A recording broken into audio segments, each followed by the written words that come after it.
What's this? A letter for me. Welcome to another episode of Remember the Great Sports Through the Mail Thursdays. Today I'm going to share with you 3 recent returns that I got back in the mail, and I thought with March Madness going on, we would do basketball today. And one of these individuals that I'm going to share with you plays for a historic college basketball program, and he's actually the head coach of that program to this day. And the commonality between the 3 people that I'm going to share with you today is they were all coaches in the NBA at one point or another in their careers.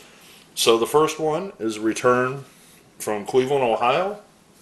And it is a return from the Czar himself, Mike Fratello, on 1, 2, 3, and 4, and I am not confirmed on this, so correct me if I'm wrong if somebody knows better than me, but Mike Fratello very well could be the shortest NBA coach in history.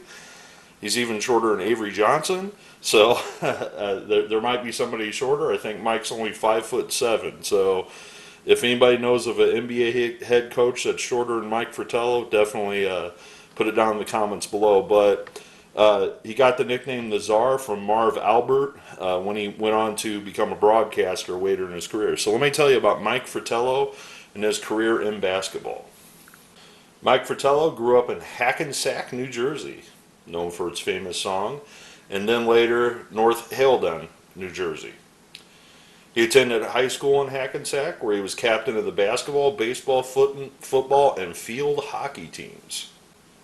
He also was a center on the all-county football team as well, his senior year. Fratello later went on to college, to Montclair State College in Montclair, New Jersey. I'm not really sure if he played any sports there. I don't know if he was involved with basketball or football or baseball even. Upon a graduation, he returned back to his alma mater in Hackensack, and he was assistant for both the basketball and football teams. But by the time 1970 rolled around, Fratello then went on to the University of Rhode Island as a graduate assistant, and he got to be an assistant coach under Tom Carmody. After graduating from college, he went on to James Madison University from 1972 to 75. After 1975, he moved on to become an assistant coach under legendary Hall of Fame coach Rollie Massimino. And then he was eventually hired to coach the Atlanta Hawks as an assistant under Hubie Brown. Well, with just 3 games remaining in the remainder of the 1981 season, Mike was named the interim coach of the Atlanta Hawks after Hubie Brown was fired. Well, the Hawks decided not to go with Fratello after the 81 season, and again, he was an assistant to Kevin Lowry, who then came in to be the coach for the next 2 years. Lowry's success was pretty similar to Hubie Brown's. He actually had a winning record, and despite that, they decided to part their ways after the 82-83 season, and then the Atlanta Hawks promoted Mike Fratello to the head coach for the 1983-84 season. On his first full season, he won 40 games, but lost 42 with an overall percentage of 48% with his winning percentage that year, finishing 3rd in the NBA Central. Well, the next year his record slipped down to just 34 and 48, but in 1985-86 he made a bounce back and posted a 50 and 32 record at the helm as the Hawks head coach. Because of that, in 85-86 he was named NBA Coach of the Year. The following year, in 1987, he would help lead the team to a 57-win season, and the following year followed up with a 50 and 32 and a 52 and 30. Well, at this point, the Hawks had not won an NBA title under Fratello, and the 89-90 season found him finishing at 41 and 41, and the Hawks decided to part ways with Fratello after that season. Well, after the season concluded, he started to do NBA analyst work for NBA on NBC. That's where he was kind of between jobs, so to speak, when that started off for him. And then he got a job offer to come coach the Cleveland Cavaliers. He would spend from 1993 to 1999 as the head coach of the Cleveland Cavaliers, He would post a winning record of 248 wins and 212 losses and take the Cavaliers to the playoffs 4 times. Again, he was let go by the Cavs, and he rejoined the TNT and NBC broadcasting groups, and then was offered a job in 2004 to coach the Memphis Grizzlies, which we're going to talk about the Grizzlies here in a second with this other individual. He basically replaced him. And with his first year with Memphis, he actually led them to a 40-26 record that season in 2004-05. The following year, he followed it up with a 49-33 record. However, in 2006 to 2007, the Grizzlies slipped quite a bit, and Mike had a record of just 6 wins and 24 losses, and he was let go by the Memphis Grizzlies at that point. Well, this would be the last time that Mike would coach in the NBA. However, he would go coach in the Ukraine, of all places, from 2011 to 2014. Well, between all these stints, he would fill time doing broadcasting for the Miami Heat. He would work for TNT. He would work for the Yes Network out of New York, doing some Knicks games. He would do the Cavaliers games, and he would continue to do these type of broadcasts throughout his career. And occasionally, Mike still shows up. He's not the full-time broadcaster for the Cleveland Cavs, but I believe he still shows up for Cleveland Cavalier commentating. And he also, according to his Wikipedia page, works with the Clippers from time to time as well. So, very happy to add Mike Fratello to the collection. You were a great coach for a long time. As a matter of fact, he's in the top 20 of all-time wins in coaches in NBA history. And a lot of people probably don't know that about him. So we'll move on to the next return. All right, so this next one's a return from Memphis, Tennessee. And we talked about the Grizzlies already. And this is a former head coach of the Grizzlies. But before that, longtime player of the Portland Trail Blazers. And that is Lionel Hollins on 1, 2, 3, and a 4th as a 76er. So let me tell you about Lionel Hollins and his career in basketball. Lionel Hollins, a Kansas native, actually went to Dixie College in St. George, Utah, then later transferred to Arizona State University. He was drafted by the Portland Trail Blazers with the 6th pick of the 1970 NBA draft out of Arizona State. During his 10-year NBA playing career as a point guard, he played for 5 teams, averaging 11.6 points per game and 4.5 assists per game. During his career, he was a member of the Trailblazers' 1976-77 championship team, and the following year he made his lone and only All-Star Game appearance. He was twice named to the NBA All-Defensive Team in 1978 and 1979. After retiring as a player, Hollins returned to his alma mater to serve as an assistant coach at Arizona State in 1985 and stayed until 1988. When Cottonfoot Simmons brought him on staff with the Phoenix Suns.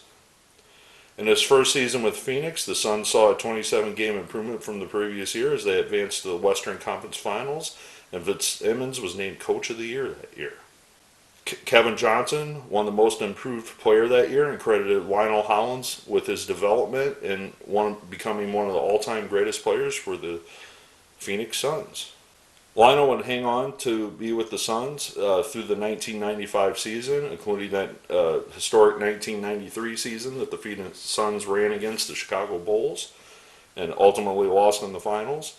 And Lionel would then leave the Phoenix Suns to be part of the coaching staff of the expansion team, the Vancouver Grizzlies, in 1995.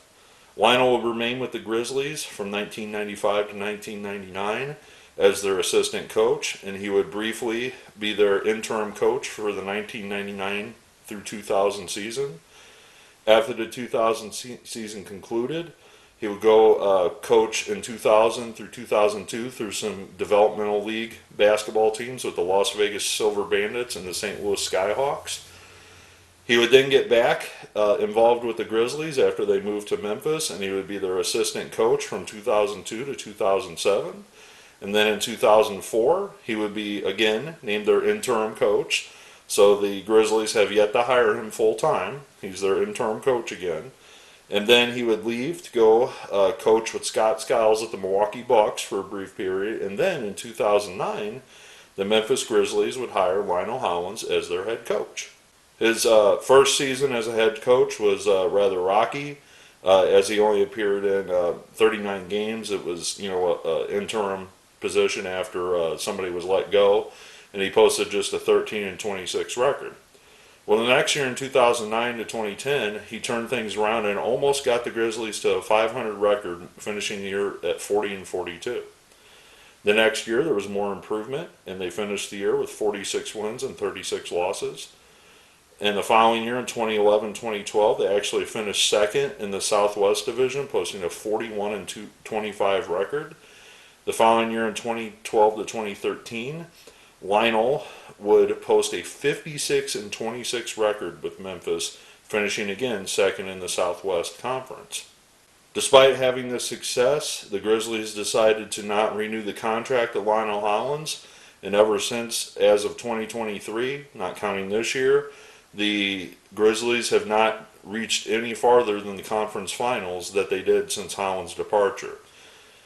Hollins didn't stay unemployed long, as he signed then to go be the Brooklyn Nets head coach. The Nets officially hired him, and in his first year with the Nets, he posted just a 38-44 record. The following year, in 2015 to 2016, he got off to just a 10-27 record, and he was let go by the Nets mid-season, and he has not coached in the NBA since as a head coach. However, he has moved on to various assistant positions. He was the Los Angeles Lakers assistant from 2019 to 2021, and then he was the Houston Rockets assistant coach as well as of last year. But as of this year, in 23-24, I'm not really sure if he's coaching anywhere, because the Rockets staff was turned over after that 23 season. His number was retired by both Arizona State and the Portland Trail Blazers, and as you can see, he actually wrote 14 retired on the Trailblazers cards there. He also inscribed, two of the cards with 77 NBA champs. He didn't do that on that one, but that's fine. Very happy to have legendary Lionel Hollins in my collection. I actually tried to go see him with the St. Louis Skyhawks that I mentioned earlier, but my schedule just didn't work out because I was in the middle of going to college at that point in my life, and it didn't work out, so I never got a chance to get his autograph. So very happy that Lionel signs through the mail, and we'll move on to the final return. All right, so this next one I am super, super happy to share with you, and this was kind of a test for me to send something through the mail to see if I could get him signed and do this, and I'm going to talk really briefly about this. What I got in the mail was a return from former Indiana IU legend Mike Woodson and current coach of Indiana, the Indiana Hoosiers, on 3 cards and 2, I guess I would say these are photograph-sized cards, but you can see this is the Indiana Hoosiers National Champs thing, and Mike signed across the front there. And this is actually an Indiana Sports Hall of Fame photo that I took when I was actually there in 2022. I found this image, and I thought, man, that would be a really nice thing to get signed. So I actually stuck a sticky note, and I said to Mike, hey, sign here. And he signed it right there, nice big blue Sharpie. So this is a very cool thing. If you guys have followed my channel for a while, you know that I went to Indiana and attended this first ever event in 2022. Mike Woodson was not in attendance. However, I think they did induct him there. So I thought, hey, this would be a great thing to send out to some guys that I don't have stuff for that are at that event that I missed, or maybe a future event that I might go to, because I went to this event and I had a lot of stuff that I met a lot of people and didn't have anything for them to sign. I thought this was the perfect thing to start bringing to that event if I ever do return. Now, in addition, if you recognize these cards, I've shown these before on my channel. These are the playing cards from Indiana, which I absolutely love collecting signed. And there's nothing on the back. These are just a playing card deck, and he's the 10 of diamonds. And these are some NBA cards from his career. So let me tell you a little about Mike Woodson and his career in both college and professional basketball, as he's the current head coach of the Indiana Hoosiers. So staying at 6'5", the shooting guard from Indianapolis, Indiana, attended Indiana and played for the Hoosiers. He was selected in the first round of the 1980 draft by the New York Knicks. Well, he made the team in 1980-81 with the Knicks, along with his teammate from the Indiana days, Isaiah Thomas, made a splash in the NBA. In his collegiate career, he actually wound up finishing with 19.8 points per game, which is actually tied with Calbert Cheaney for the second highest of Indiana Hoosier that played all 4 seasons while in college.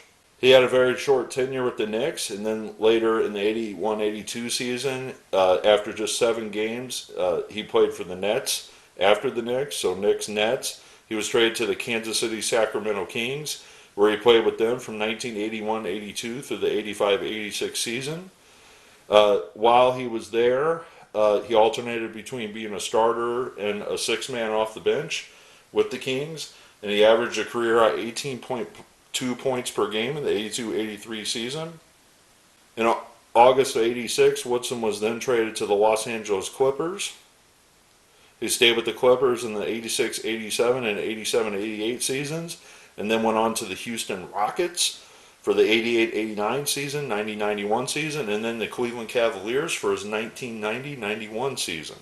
Over 786 career games in the NBA, Woodson averaged 14 points a game over that stretch, which is a pretty impressive number for a guy coming off the bench, kind of being a part-time starter. After taking some time off from his playing career, Mike resurfaced with the Milwaukee Bucks as an assistant coach from 1996 to 99. Then from 99 to 2001, he was with the Cavaliers. Then from 2001 to 2003, the 76ers. And then eventually with the 2003-2004 Detroit Pistons, he was part of their championship team, of that 2004 Detroit Pistons team. Well, having success in Detroit, Mike got the nod to be the Atlanta Hawks head coach in 2004, so that's now 2 Atlanta Hawks coaches I've premiered in this video. And from 2004 to 2010, he was at the helm for the Atlanta Hawks. His first year in Atlanta was not very successful, as he posted 13 wins and 69 losses. The next year, he doubled his win total by winning 26. The following year in 06-07, however, he just won 30 games, followed that up with 37 and 47, but 47 wins got them second in the Southeast Conference in 08-09. In 2009 and 10, he finished second again, but he posted a 53 and 29 record. With his time with Atlanta, his contract expired May 17, 2010, and the team did not attempt to re-sign Woodson.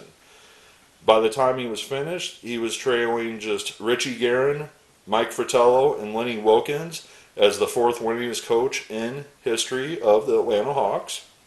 After the Hawks didn't re-sign him, he signed on to be the assistant coach with the Knicks. He was only the assistant through the 2011-2012 year, because on 2012 he was named the head coach, and he posted an 18-6 record. The following year with the Knicks, he posted a 54 and 28 record, getting the Knicks to a first place finish in the Atlantic Division. However, in 2013-2014, his record slipped to a losing record, and he was let go by the Knicks during that season. So after he left the Knicks, he then became an assistant coach with the Clippers, and then the Knicks, he came back to the Knicks for a second stint until he was offered the job in 2021 to his alma mater, the Indiana Hoosiers. In his first season with Indiana, he had a winning year in 21-22, posting a 21 and 14 record. The following year, he followed that up with a 23 and 12 record. And as of me shooting this video, Mike is the head coach of Indiana University, so look for him during March Madness. But I definitely want to thank for signing my Indiana things. You're going to be looking for those possibly in the future in future videos. I also want to thank Mr. Lionel Hollins for inking up my cards as well and inscribing those. He was a great basketball player and coach for a long time. And I also want to thank Mr. Mike Fratello, who like I said, is one of the winningest coaches in Hawks history, that a lot of people don't realize that. I also want to thank you for taking the time to doing a Through the Mail Thursday March Madness edition with me. I hope you enjoy your basketball games over this next week, or the rest of the month, I guess you would say. And as always, happy collecting.